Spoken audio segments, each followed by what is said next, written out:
कृष्ण कृष्ण हरे हरे, हरे राम राम राम हरे हरे।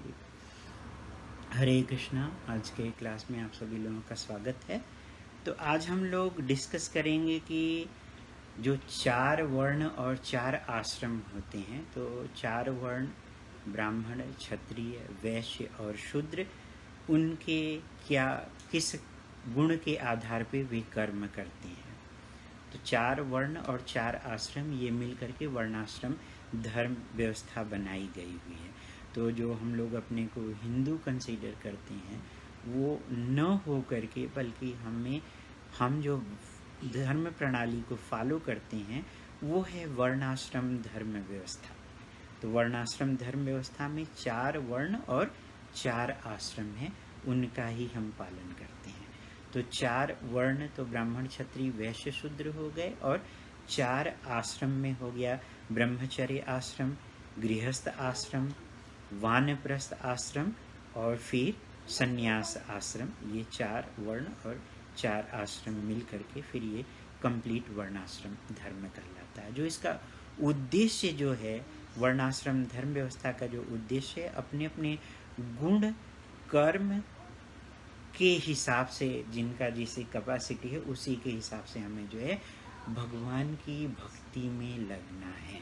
तो भगवत गीता के 4थे अध्याय के 13वें श्लोक में भगवान कृष्ण बताते हैं कि जो ये 4 वर्ण और व्यवस्था जो बनाई गई हुई है, वर्णाश्रम धर्म व्यवस्था, उनके द्वारा ही बनाई गई हुई है। तो जिसमें बताते हैं कि चातुर्वर्ण्यम मया सृष्टम गुण कर्म विभाग सह तस्य कर्तारम अपि मां विद्यत कर्ताम अव्ययम।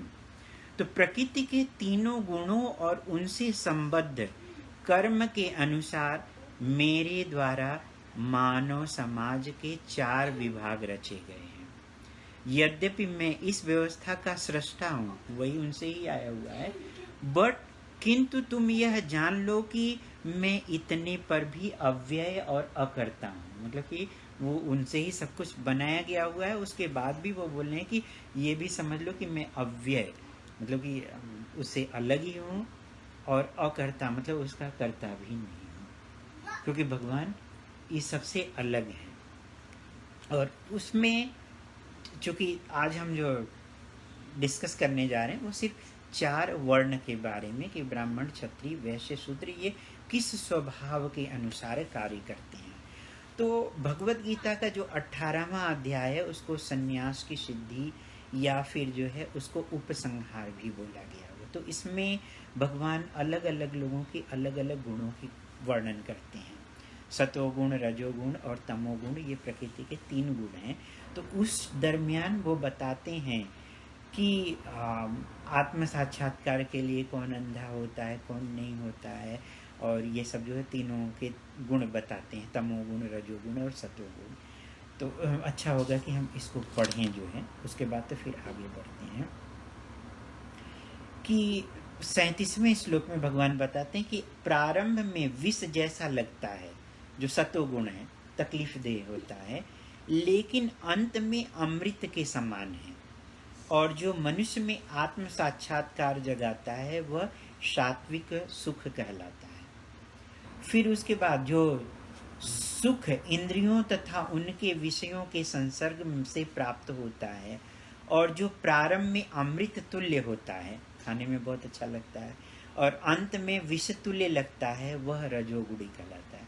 जैसे आर्यन को अगर पूरा दिन खेलने के लिए छोड़ दिया जाए तो उसको लगेगा कि इससे बड़ा और क्या हो ही सकता है, लेकिन अगर वो खेलता ही रहे तो बड़ा होकर के तो उसको तो बहुत तकलीफ झेलनी पड़ सकती है ना, कोई भी छोटा बच्चा रहे। लेकिन इसलिए उसको डांट डपट करके या जैसे भी हो कि नहीं, किसी तरह से उसको पढ़ाई में या अच्छी क्वालिटी डेवलपमेंट करने में लगाना पड़ता है पेरेंट्स को, जो कि उसको बहुत तकलीफ लगता है। नहीं, मुझे खेलने के लिए जाना है, बट फिर भी नहीं, तुमको अगर खेलना है तो लिमिटेड टाइम के लिए खेलो, तुम्हें इतना टाइम पढ़ना है या ये काम करना है। तो वो प्रारंभ में बहुत तकलीफ लगता है, लेकिन उसका जो लाभदायक फल जो रहेगा वो बहुत अच्छा रहेगा। तो इसको दूसरे शब्दों में प्रेयस और श्रेयस बोल सकते हैं। श्रेयस जो कि आगे चल करके उत्तम खाड़ी रहेगा, वो हो गया सत्वगुण। और जो प्रारंभ में जो है लाभदायक लग रहा है लेकिन आगे चल करके वो विष के समान कार्य करेगा, वो रजोगुण हो गया। तो वही बात बता रहे हैं कि प्रारंभ में अमृत तुल्य और अंत में विष तुल्य होता है, वह रजोगुणी कहलाता है। इसके बाद 39वें श्लोक में भगवान बताते हैं कि जो सुख आत्म साक्षात्कार के प्रति अंधा है, जो प्रारंभ से लेकर के अंत तक जो है मोहकारी रहता है, जो निद्रा आलस्य तथा मोह से उत्पन्न होता है, वह तामसी कहलाता है। तो ये तामसी हो गया, उसका कोई लेना देना नहीं है। विष और अमृत नहीं, वो पूरी तरह से मोह की है, जो है मतलब कि अंधा ही है।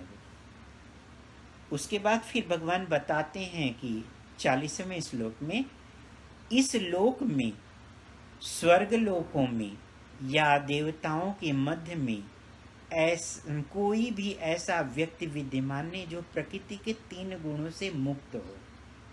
मतलब हम ये 3 गुणों के अंदर ही तो हम कार्य करते हैं, राजसी, तामसी और सात्विक। तो इसमें से जिसका जैसा एक्युमुलेट किया रहेगा और हमें उसी हिसाब से वो व्यक्ति जुड़ा हुआ रहता है।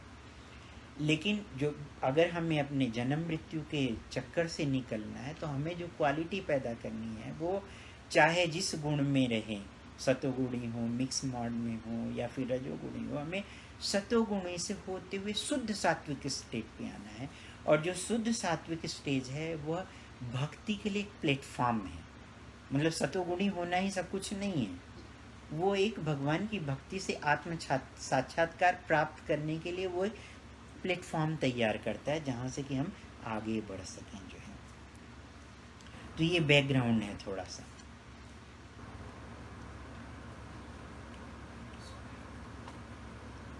फिर आगे भगवान अब बताते हैं कि किनका क्या कार्य है।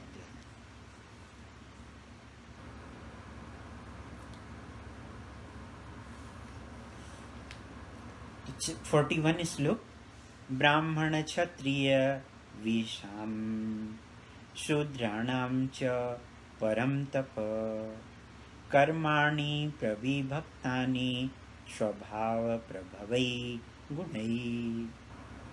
हे परम तप, ब्राह्मणों, क्षत्रियों, वैश्यों तथा शूद्रों में प्रकृति के गुणों के अनुसार उनके स्वभाव द्वारा गुण उत्पन्न गुणों द्वारा भेद किया जा सकता है। तो इसका मतलब ये नहीं कि ब्राह्मण परिवार में कोई बच्चा पैदा हुआ तो वो ब्राह्मण हो, क्षत्रिय परिवार में पैदा हुआ तो वो क्षत्रिय हो, नहीं।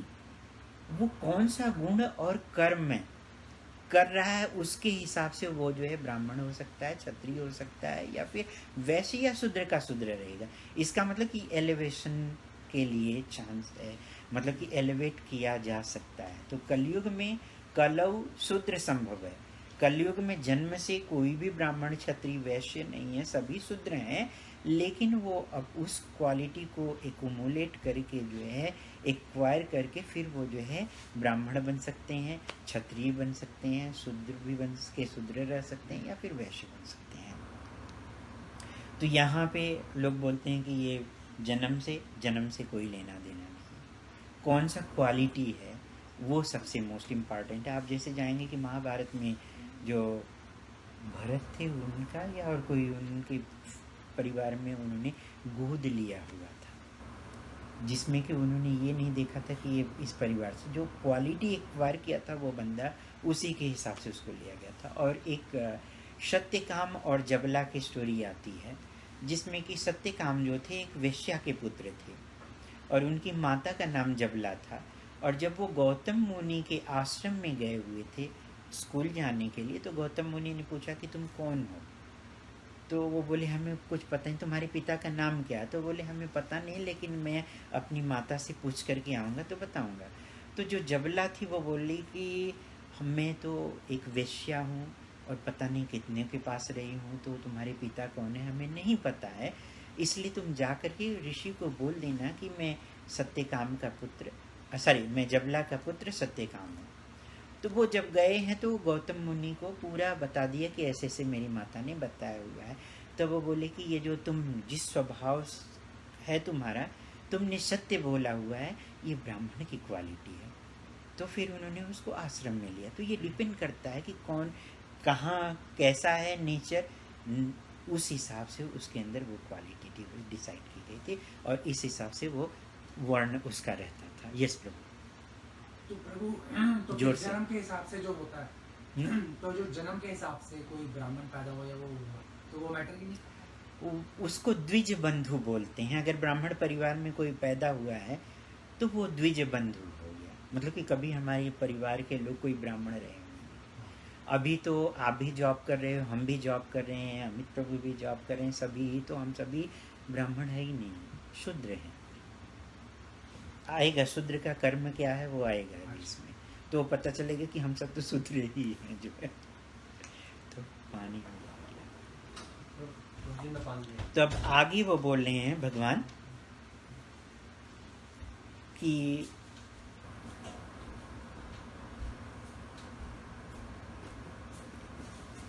हे परम तप, ब्राह्मणों, क्षत्रियों, शूद्रों, वैश्यों के प्रकृति के गुणों के बारे में जो भेद किया गया उसके बारे में वो बता रहे हैं। अब आते हैं शमः दमः तपः शौचम शांति आर्जवम एवच ज्ञानम विज्ञानम आस्तिक्यम ब्रह्म कर्म स्वभावजम।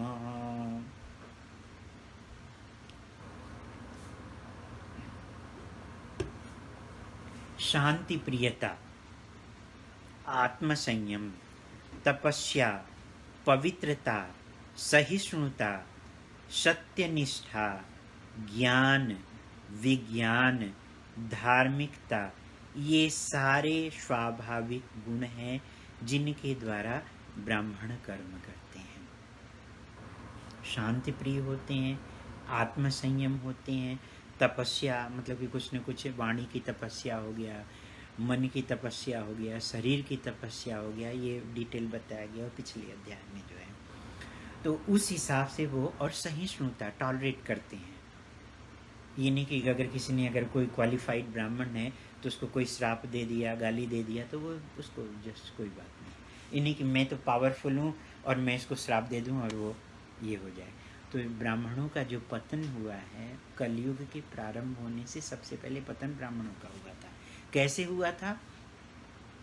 जो महाराज परीक्षित थे वो भूख प्यास से टहलते हुए ऋषि के आश्रम में गए हुए थे और फिर उन्होंने उनको पुकारा और वो तपस्या में विलीन थे और उन्होंने क्या काम किया, उनके गले में एक मृतक सांप डाल दिया कि मैं तो ये पूरे पृथ्वी का सम्राट हूँ और मुझे वेलकम ही नहीं किया।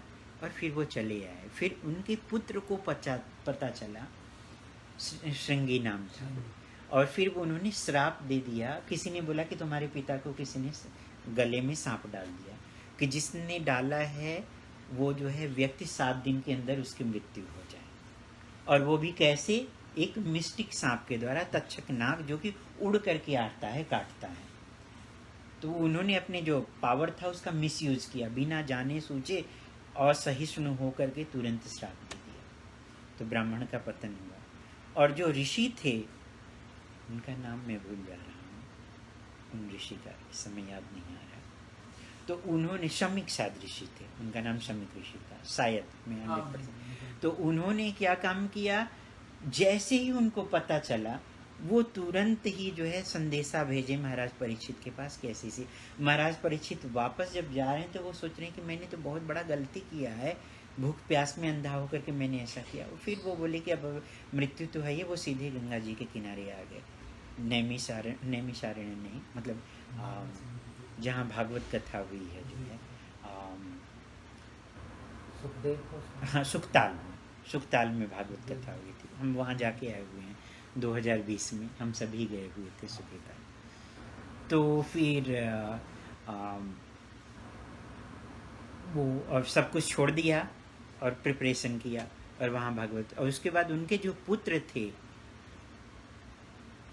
उन्होंने क्या काम किया, यज्ञ स्टार्ट किया और उसमें सारे सांपों को मारना शुरू कर दिया। छत्री का काम क्या है? रक्षा करना, आगे आएगा छत्री का स्वभाव। तो क्षत्रियों का पतन हुआ। ब्राह्मण का पहले हुआ, फिर क्षत्रिय का हुआ, वैश्य तो पतित हैं और शूद्रों की तो बात ही छोड़ दीजिए। तो इस तरह से जो हमारा वर्णाश्रम धर्म व्यवस्था था वो खत्म हो गया। अगर कोई बोले, बहुत कम ब्राह्मण मिलेंगे जो कि इस स्वभाव को रखते हैं। तो ये ब्राह्मणों में शांति प्रिय होते हैं, कोई लेना देना नहीं है। और इसका सबसे बढ़िया उदाहरण आपको मिलेगा कि जो ये थे भगवान रामचंद्र जी के गुरु कौन थे? पुरोहित नहीं, पुरोहित वशिष्ठ मुनि। वशिष्ठ मुनि एक बार, और उनके जो विश्वामित्र मुनि के बीच में चलता था कि वो विश्वामित्र मुनि को वशिष्ठ मुनि ब्राह्मण ही नहीं मानते थे, क्योंकि उन्होंने तो क्षत्रिय थे और फिर हीरोइक हो करके उन्होंने जो भी बड़े बड़े कार्य किए हैं तपस्या के बल पे किया, लेकिन उनके अंदर जो था अहंकार था। तो फिर वो एक दिन ये हो कि वशिष्ठ मुनि जब ब्राह्मणों की सभा में हमको एक्सेप्ट नहीं करते तो मैं वशिष्ठ मुनि को मार ही दूँ। तो वो वशिष्ठ मुनि को मारने के लिए गए हुए थे। चंद्रमा का प्रकाश था, छुप करके झाड़ी में ये बैठे हुए थे कि जैसे ही घात लगा के मिलेगा मैं वशिष्ठ मुनि का कत्ल कर दूंगा। तो फिर उसके बाद तो फिर वशिष्ठ मुनि बोल रहे हैं अपनी वाइफ के साथ कि देखो चंद्रमा का प्रकाश किस तरह से चल रहा है, इसी तरह से जो है इस समय विश्वामित्र मुनि का जो ब्राह्मण तेज है वो इतना फैला हुआ है कि कहने वाली बात नहीं। तो जब वो इस तरह से अपनी अच्छाई सुनी है तब वो तुरंत झाड़ी में से निकल करके उनके पैर पकड़ लिए और फिर बोले कि हम तो आपको मारने के लिए आए हुए थे। जब वो इस तरह से माफ़ी मांगी तो बोले अब आप ब्राह्मण हो चुके हो। तो ये स्वभाव था, वो राज ऋषि थे जो है, फिर ब्रह्मर्षि बने जो है। तो ऐसे ऐसे नेचर लोगों का रहा है, तो कर्म से ही वो बने ना आगे चल करके। ऐसा नहीं था कि वो पहले से ही ब्राह्मण थे, नहीं, फिर वो ब्रह्मर्षि कहलाए जो है। तो आगे अब बढ़ते हैं।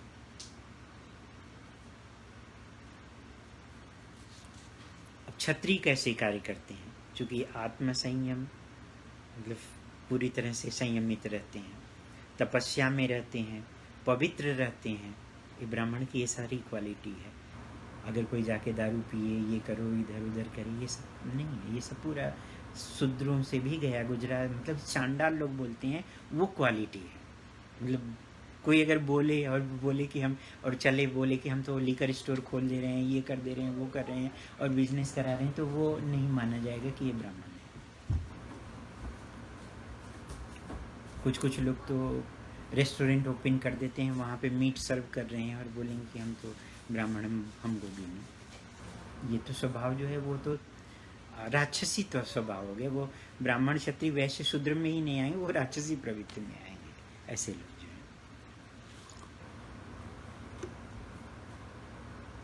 और उनको ज्ञान और विज्ञान, ज्ञान का मतलब नॉलेज हो गया, नॉलेज को जब एप्लीकेशन में लाया जाता है तो वो विज्ञान बन जाता है।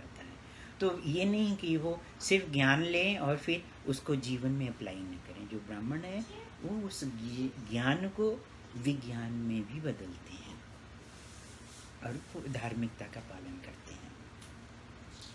उसके बाद क्षत्रिय का आता है शौर्यम तेजः धृति दाक्ष्यम युद्धे च अपि अपलायनम दानम ईश्वर भावः च छात्रम कर्म स्वभावजमा। वीरता हीरोइक नेचर, शक्ति संकल्प, दक्षता, युद्ध में धैर्य, उदारता तथा नेतृत्व, ये क्षत्रियों के स्वाभाविक गुण हैं। क्या क्या? अब ये देखिए, ब्राह्मण के बहुत सारे थे, अब कम हुए हैं। ब्राह्मण के जो थे शांति प्रियता, आत्मसंयम, तपस्या, पवित्रता, सहिष्णुता, सत्यनिष्ठा, ज्ञान, विज्ञान तथा धार्मिकता, ये सारे स्वाभाविक गुण थे। अब यहाँ कम हो रहा है। वीरता, शक्ति, संकल्प, दक्षता, एक्सपर्ट जिसको बोलते हैं दक्ष, युद्ध में धैर्य, मतलब वो अगर हार भी रहे हैं तो भी वो धैर्य रखते हैं जो है। उदारता और नेतृत्व समझ रहे हैं, लीडरशिप की क्वालिटी। वीरता, हीरोइज्म, शक्ति मतलब कि पावर, संकल्प मतलब वो पूरी तरह से डिटरमाइंड रहते हैं जो है, और इंटेंशन उनका जो होता है वो उसी पे डिटरमाइन करते हैं। दक्षता, एक्सपर्ट रहते हैं, युद्ध में एक्सपर्ट रहते हैं, और युद्ध में धैर्य, उदारता, कोई उनके पास आया शरण लेने के लिए, चाहे वो उसका शत्रु भी क्यों ना हो, लेकिन उसको शरण देते हैं जो है।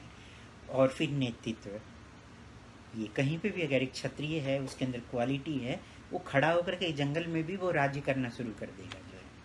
आज के ज़माने में भी ऐसे ऐसे बहुत सारी क्वालिटीज़ हैं।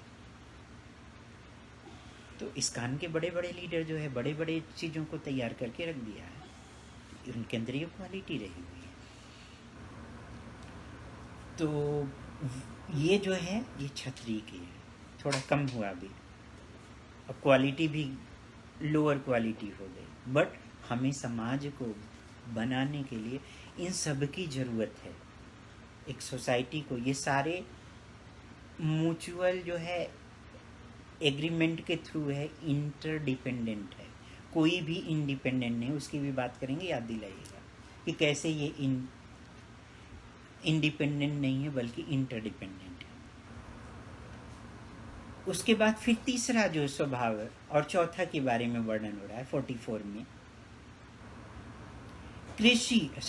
कृषि गोरक्ष वाणिज्यम वैश्य कर्म स्वभावज परिचर्यात्मकम कर्म शूद्रस्यापि स्वभावजम। कृषि करना, गोरक्षा तथा व्यापार वैश्यों के स्वाभाविक गुण हैं। 3 क्षत्रिय के और ज्यादा थे, अभी यहाँ 3 हो रही। कृषि करना, गोरक्षा तथा व्यापार। तो अभी तो लोग व्यापार में जो है गो कत्ल ही करना शुरू कर दिए हैं, तब वो तो चांडाल से भी नहीं, आसुरी, पूरी तरह से आसुरी प्रवृत्ति में आ जाएंगे। और शूद्रों का कर्म है श्रम तथा अन्यों की सेवा करना। तो जो सर्विस करना है, अब वो जो अपने यहाँ मिसअंडरस्टैंडिंग है कि ये व्यक्ति शूद्र है तो इसका मतलब वो टच किया नहीं जा सकता है। अब हम आते हैं कि इंटरडिपेंडेंट कैसे सोसाइटी थी। जैसे कि जिसका जितना क्वालिफाइड है, इस बॉडी को भी 4 में डिवाइड किया गया है। ब्राह्मण, क्षत्रिय, पेट को वैश्य और लेग को जो है शूद्र। तो इस तरह से बॉडी को 4 पार्ट में डिवाइड किया गया है। तो जो हेड का मतलब ये है कि, और आज की जो सोसाइटी है लेग के द्वारा हेड का स्थान हो गया है, शूद्रों के द्वारा ये गवर्न हो रही है। जितने भी पॉलिटिशियन देखेंगे उनके अंदर ये कोई क्वालिटी है हीरोइज्म की, लीडरशिप की, साहस की, युद्ध करने में, युद्ध में भी जो है पेशेंस रखना, ये सब कुछ भी नहीं है। ये सारे के सारे श्रमिक है जो क्वालिफाइड नहीं है, वो नॉन क्वालिफाइड पर्सन हैं जिनके हाथ में पावर आ गया है और फिर उसका मिसयूज करते हैं। जैसे कि कैसे वो जो शमी ऋषि के पुत्र जो थे श्रृंगी, उन्होंने श्राप दे दिया, उनके अंदर पावर थी। तो अभी अमेरिका के पास पावर है, जिसके ऊपर चाहता है अटैक कर देता है। अफगानिस्तान में गया, फिर वहाँ भी उसको ये लगता है कि यहाँ हमारा अब चल नहीं रहा है। जिनको बचाने के लिए वो लोग पूरा ये सब ड्रामा किए हुए थे, उनके साथ संधि करके आ गए कि जी चाहे जितने लोगों को मारना है मारते जाओ अफगानिस्तान में, लेकिन हमारे लोगों को मारो ना। और उसमें यूएस की कितनी ऑलमोस्ट मोर देन 3000 ऐसे कुछ जो है आर्मीज मारे गए। तो कहाँ पे ये आ गया, धैर्यता कहाँ रह गई? कुछ भी नहीं, ये तो पूरी तरह से ड्रामा ही हो गया जो है, क्योंकि वो नॉन क्वालिफाइड लोग हैं। और नॉन क्वालिफाइड अननेसेसरली जो है पैसन में आकर के डिसीजन लिया।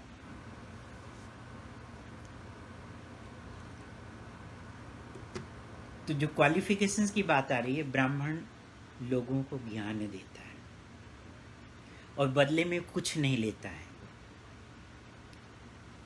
जो उसको दे दिया गया, चूँकि हम आपके मान लीजिए कि मैं गुरुकुल चला रहा हूँ या कर्म कांड कर रहा हूँ, पुरोहित हूँ, फिर जिसके लिए मैं कार्य कर रहा हूँ, अभी तो ये होता है कि पंडित जी को अगर लाखों लाखों रुपए का पांडाल दे देंगे, फिर उसके बाद करोड़ों रुपए का खर्च कर देंगे, लेकिन पंडित जी को अगर 2,000 2,500 रुपये दे दिए तो ये लोग पंडित जी आपने तो लूट लिया।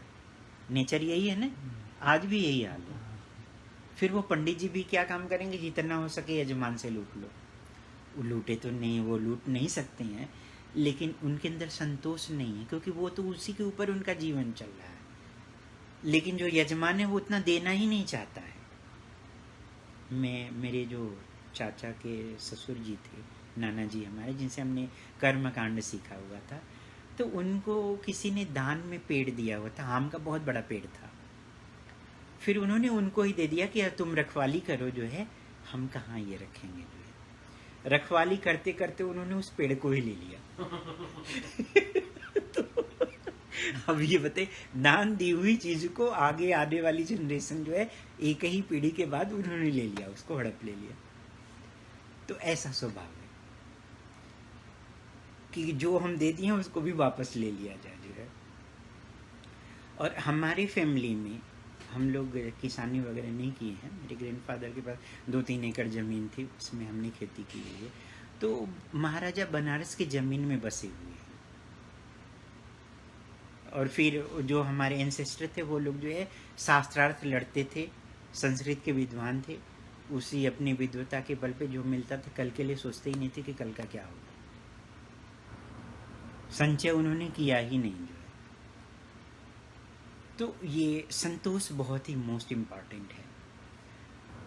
तो अगर वो ब्राह्मण को वो सोसाइटी के लिए कुछ अच्छी चीज़ दे, ज्ञान दे रहा है, उनके अंदर कैरेक्टर का चरित्र निर्माण कर रहा है कि किस तरह से जो है आगे की सोसाइटी का चलाया जाए, देश का निर्माण कर रहा है, उनको आत्म साक्षात्कार के रास्ते पे लेके जा रहा है, तो हम सोसाइटी की भी ड्यूटी बनती है कि हम उनको कुछ दें।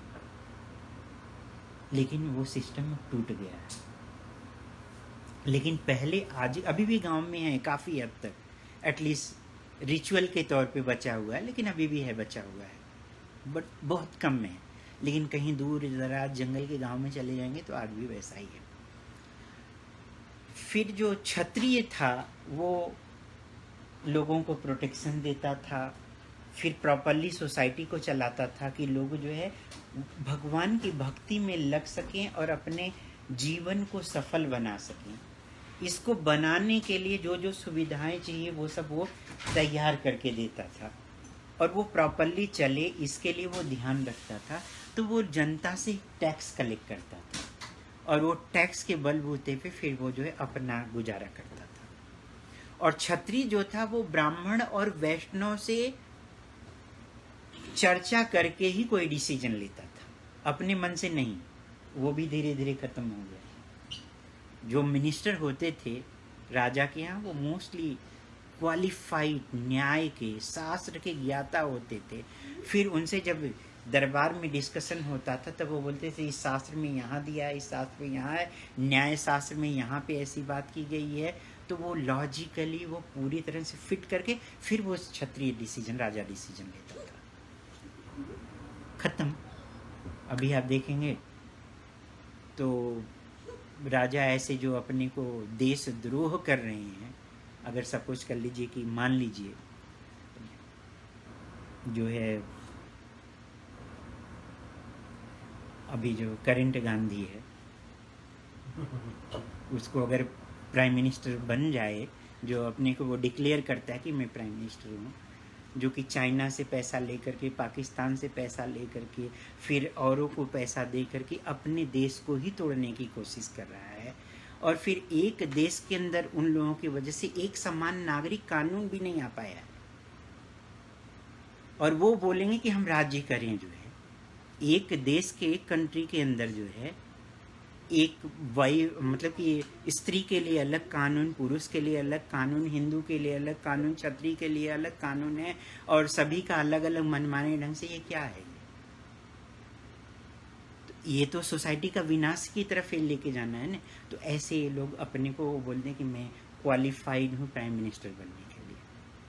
तो वो अगर देखा जाए तो वो अगर ये लेग जो है हेड का काम कर रहा है, तो लेग, हेड की जगह पे लेग को बैठा दिया जाए, पैरों को अगर पैरों की जूती को जूती में ही रहना शोभा देगा ना, पैरों में ही अच्छा लगता है। उसको सर पे अगर बैठा दिया जाए जूती तो शोभा नहीं देगा ना। तो ऐसी ही सोसाइटी आज के करंट टाइम में, मैं जस्ट एक एग्जाम्पल दिया हुआ हूँ। तो ऐसा चल रहा है ये सोसाइटी जो है। पहले इंटरडिपेंडेंट, और जो वैश्य था वो व्यापार कर रहा है, गोरोच्छा कर रहा है, और अभी तो गो कत्ल को भी व्यापार बना दिया गया है। तो वो तो बहुत ही खतरनाक। इसका मतलब कि वो आसुरिक प्रवृत्ति, असुर भी रावण और कंस को देखेंगे तो इन लोगों ने भी गोकर्षण नहीं किया है। रावण जो था उसके अंदर सारी ब्राह्मणिकल क्वालिटी थी, उसके अंदर बहुत तेज था, हीरोइज्म से लेकर के सारा कुछ था। एक ही कमी थी, तो ये था कि वो किसी स्त्री को देख लिया, उसके कामी था। उसके काम ने उसको इतना अंधा बना दिया था कि वो असुर हो चुका था। कंस जो था, अब ये देखिए कि जैसे ही नारद मुनि उसके दरबार में आए हुए हैं, वो तुरंत ही उठ करके प्रणाम किया है, और फिर नारद मुनि उसको बिविल्डर्ड कर दिए कि देवकी के 8 पुत्र में से कौन 8वां हो सकता है, ये कहना मुश्किल है। इसलिए जितनी जल्दी हो सके सारे पुत्रों को मारो, नहीं तो कंसो 8वें पुत्र का भी वेट करने जा रहा था। तब के असुर और अब के असुर में ये अंतर देखिए जो है। और फिर नारद मुनि बोल रहे हैं कि अब तुम्हारा वैरी तो ऑलरेडी कृष्ण वहाँ है, उसको जल्दी से बुलाओ। तो वो बोल रहा है, और इसको वसुदेव और ने छुपा दिया था, तो वो वसुदेव को मारने के लिए जा रहा है देवकी को कि तुमने क्यों छुपाया है, हमसे झूठ बोले। तो नारद मुनि बोल रहे हैं कि नहीं, वहाँ मत जाओ, उनको जल्दी से कैद कर लो, ताकि उनको बचाने के लिए कृष्ण आएंगे, तब तुम कृष्ण को मार सकती हो। और वो तुरंत जो है नारद मुनि की सलाह भी ले रहा है। मतलब भले ही वो, मतलब कि देखा जाए तो असुर था, लेकिन फिर भी उसके अंदर ये सारी क्वालिटीज थी जो है। अब का कोई, मतलब कि कोई नैतिकता नाम की चीज ही नहीं है। असुरों में ये नैतिकता थी, तो अभी नहीं है वो नैतिकता। नैतिकता का पतन ही हो चुका है पूरी तरह से। तो अभी हम आते हैं, मतलब कि अभी ये तो वैश्य का कार्य क्या है, कृषि करना, गोरक्षा और व्यापार। इससे टैक्स देते थे। किसको टैक्स देते थे? क्षत्रियों को टैक्स देते थे, और फिर वो जो है गवर्न करते थे पूरी तरह से। और फिर जो क्षत्रिय, जो शूद्र हैं, जो सारे कार्य करने वाले लोग हैं, वर्कर्स, शूद्र का मतलब वर्कर्स। तो जैसे कि कोई यज्ञ होने वाला है, सपोज करिए, अब ये कैसे हम अब जोड़ रहे हैं इसको भगवान की भक्ति से। तो जो शूद्र है वो आकर के साफ सफाई किया, लीप पोत के गया, फिर वहाँ पे जो है किसी वैश्य ने जो है जो यज्ञ के लिए सामग्री लगेगा वो दे दिया, छत्री ने पूरा अच्छी तरह से उसका निर्माण कराया कि यहाँ पे यज्ञ होने वाला है, और फिर ब्राह्मण आकर के यज्ञ कर रहा है। तो जो सारे ब्राह्मण, क्षत्रिय, वैश्य, शूद्र जो है, अब ये देखिए कोई डिस्क्रिमिनेशन नहीं है, यहाँ पे डिस्क्रिमिनेशन नहीं है। लेकिन जो पॉलिटिशियन है उसको इस तरह से बोल देंगे कि तुम तो अस्प्रिय हो, टच नहीं करना चाहिए, ये वो रहा है, कभी रहा है। इसको जो मुस्लिमों ने 800 साल तक, 200 साल तक अंग्रेज़ों ने राज्य किया है, इसको सोसाइटी को, हमारे सोसाइटी को तोड़ करके उन्होंने डिस्क्रिमिनेट किया और डिस्क्रिमिनेशन स्टार्ट करवाया। पहले नहीं था ये सब जो है, और इसके वजह से सोसाइटी को पूरा एकदम ख़त्म करके रख दिया जो है। तो बेनिफिट जो है वो सबको मिल रहा है, लेकिन सबकी कैपेबिलिटी कितनी है, उसी कैपेबिलिटी के हिसाब से वो कार्य दिया गया है।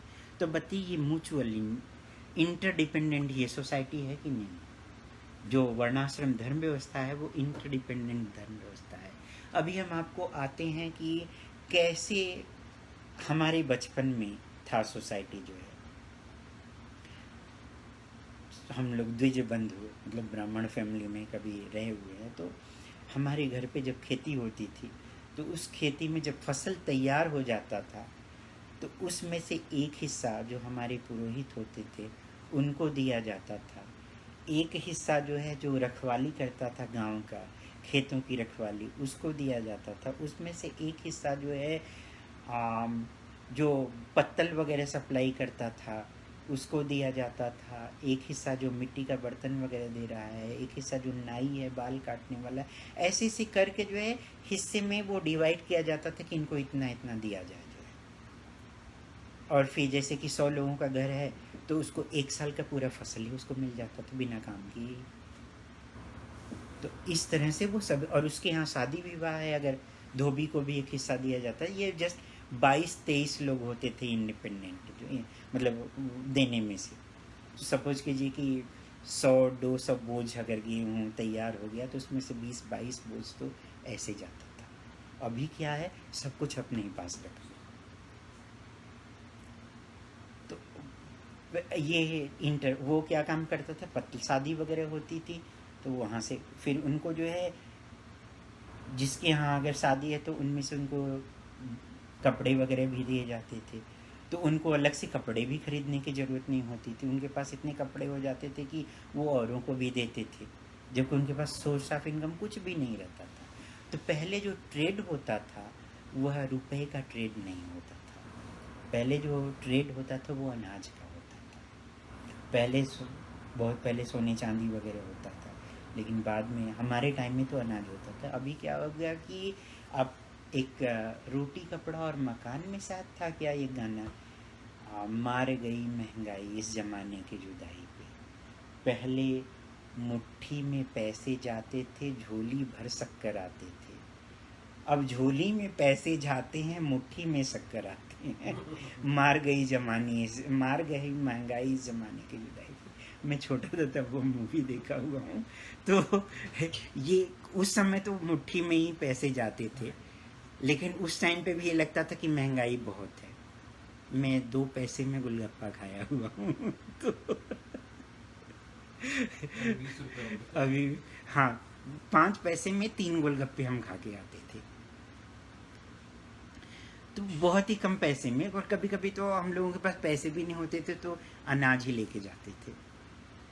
और खरीदा क्या जाता था, मिट्टी का तेल मतलब केरोसिन ऑयल, और फिर थोड़े बहुत मसाले, नमक और माचिस और केरोसिन ऑयल, ये 3 तो ज़रूर खरीदा जाता था, और कुछ भी नहीं। और सब कुछ जो है वो ज़्यादातर होममेड ही होता था।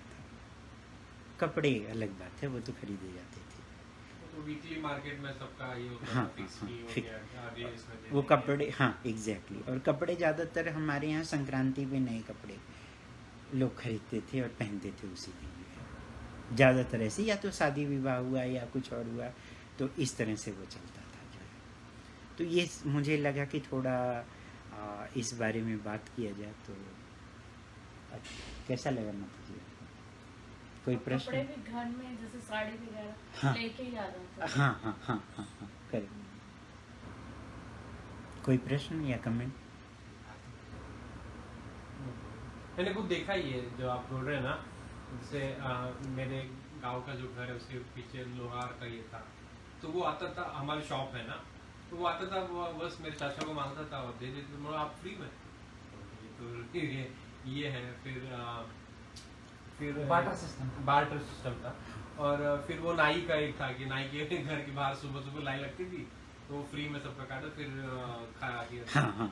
और दूसरा ये था कि रिकॉर्ड कीपिंग के लिए एक स्पेशल टाइप जात के लोग होते हैं, वो हर साल या कुछ टाइम पे आते हैं, हर गांव में आते हैं, और उनके पास मेटल शीट्स होती है, वो मेटल शीट्स पे अच्छा। आपका बर्थ रिकॉर्ड शो करते हैं। अच्छा। तो ऑलमोस्ट 7 जनरेशन तक का उनके पास रिकॉर्ड होता है, ओहो। और उनकी एक स्पेशल लैंग्वेज होती है। तो नया बॉर्न होता है तो न्यू बॉर्न का उसके लिए फिर उसको कोई तो भेड़ बकरी या कुछ ऐसे गिफ्ट दो, तो फिर वो उसमें रिकॉर्ड में डालता है। तो ये सिस्टम देखा हुआ है अभी। लेकिन फिर अभी वो जो नाई था उनके सैलून स्टार्ट कर दिया, हाँ, या फिर कर दिया, फिर वो एजुकेटेड हो गए, एजुकेटेड से ज्यादा कि like I don't know, professional हो गए अभी वो, नहीं, क्योंकि लोग देने में भी कतराने लगे, और इनका भी मतलब ये वो एक्सपेक्टेशन बढ़ गया, तो उन्होंने सैलून डाला। एग्जैक्टली एक्सपेक्टेशन नहीं, क्योंकि वो सोसाइटी इंडिपेंडेंट हो गई। पहले इंटरडिपेंडेंट थी, अभी वो इंडिपेंडेंट हो गई। इंडिपेंडेंसी ऐसी आ गई कि अभी एक ही फैमिली, पहले जो था वो कंबाइंड फैमिली होती थी, ज्वाइंट फैमिली थी, अभी इंडिविजुअल फैमिली हो चुकी है। अगर बच्चे को पूछेंगे आर्यन को, तो मम्मी पापा और मैं, मुझे हर नो ये लोग पिक्चर ड्रा करते थे, ये 4 लोगों का ही पिक्चर ड्रा होता है। वैसे ही अभी, क्योंकि यहाँ का सिस्टम है इंडिया तो में। आगे प्रभु साबा टॉनिक हो गई है। हाँ। अब अपना वो एक अपना मम्मी। फोन है, अपना गैजेट है, एक अपना हुआ है। करेक्ट फैमिलीज में भी सब टॉपिक है करेक्ट करेक्ट करेक्ट। तो पहले क्या होता था, हम जब हमारे परिवार में 22 लोग रहते थे, हाँ, हाँ, तो छुट्टियों में हम सब इकट्ठा होते थे, नहीं तो फिर 15-20 लोग तो रहते ही थे घर पे, 10-15 इतना हम लोग मिनिमम रहना ही रहना।